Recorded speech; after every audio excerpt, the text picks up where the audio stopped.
Good afternoon, distinguished speakers, Dr. Jadhav, and my friends and colleagues in this august audience. A very good afternoon. I will take exactly 7 minutes, sir.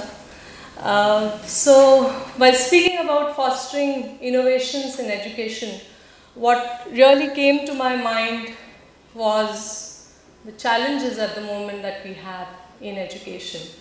And if you look at them, we've all spoken about it right from morning. We have a lot of challenges in the limited infrastructure that we have in our schools, in our institutions. Excuse me, can you hear me? You cannot do that. Sorry, yes, please. We have shortage of teachers, we've spoken of that as well. And we have concerns regarding the quality of our teaching. These are major concerns that we have in certain areas and largely in a lot of states in India.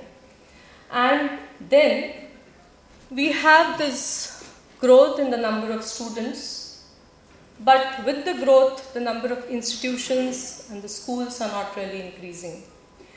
If you really look at the statistics and you compare the number of secondary schools to primary schools, the secondary schools are way below what we have as numbers in primary schools.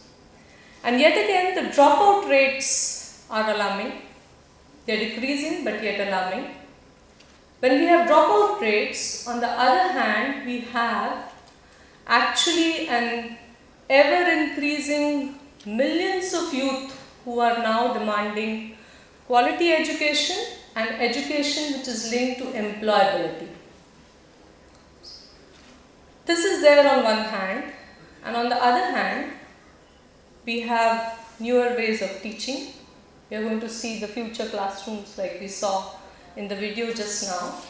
But at the moment, with the technology coming in, there is very little understanding on what kind of content really or learning solutions that can be delivered with this technology. Sometimes, I'm amazed when I see that content is really created by the kilos, and therefore there is tons of poorly designed content.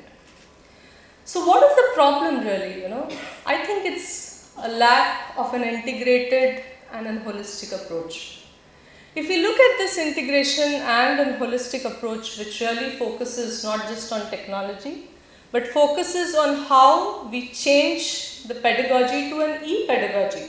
How do we look at blended models? Because the human element is not really going to change. It is going to be there. Technology is an enabler.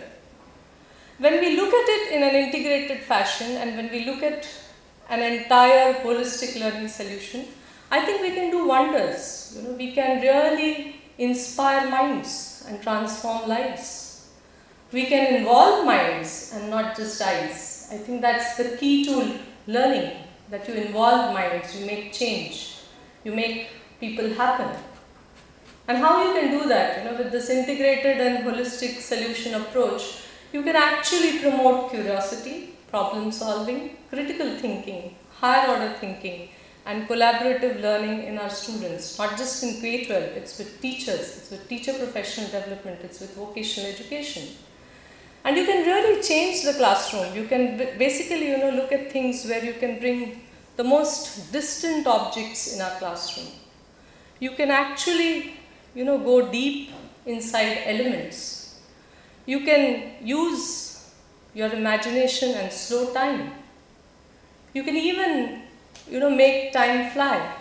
And I'm not going to play the clip just now, but it's a clip of how you can show the life cycle of a butterfly in about 4 minutes. You can make time fly with technology. You can give children the means to experiment.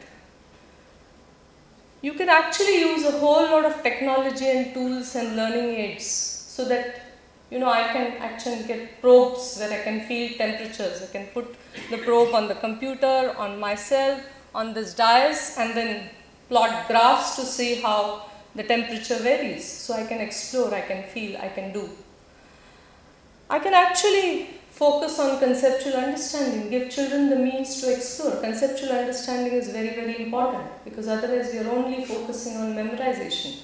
And in my opinion, there are certain things that have to be memorized. You have to memorize tables, but you have to understand and explore photosynthesis and how light works and how light reflects. You have to explore that. You cannot memorize. You have to feel the laws of motion. You have to understand them very well. So that's how you focus on conceptual understanding. We use assessments to score, and say you are better and you are lesser. You've not done well in your exams. But when can we use assessments for learning? Can we use assessments to inculcate a competitiveness for my own growth? Can I compete with myself first before I compete with somebody else? How can I see my own growth? How can I change this? How can I change that paradigm? How can I use the cloud? We are all talking about it, but how effective are we going to use it to enhance that access and the reach that is much needed? How can we create collaborative learning platforms for teachers? We speak a lot of education, of K-12. How are we going to train our teachers? How are we going to make them individuals who focus on their own learning? How can we create those collaborative partners? And how can we get mentoring for our teachers? How can we create growth models so that their thinking changes? They go deeper down in their profession and they don't look at it superficially. Many a times when we speak of higher order learning and higher order assessments, it's very difficult to explain to individuals. So how do we change our mindsets to go towards higher order thinking and higher order learning solutions? How can we build collaborative and learning platforms for students? Can we have blended versions? We are speaking of skill development and we are speaking of such scales in the next 10 years, 500 million children. How are they going to use? How are we going to blend technology with hands-on learning? Because it's skill development, it lies in the psychomotor domain and therefore practice is important to build a skill. So how can we build innovative blended learning models which use technology for scaling the learning and also infrastructure which can help children practice? How can we enhance learning delivery through innovative access devices? Tablets being what are current now, but the future may hold something else. And again, there was a film, so I'm not going to play it. It's a 4-minute video, but I'll just tell you what it does. It's a story about a child in a school and how the parents and teachers kill his creativity. So they pull his ears, they open his head, and they put a whole lot of formulas in it. But what he really would like to see is how does a plant grow? How does a seed move into being a tree? And how can he experience it?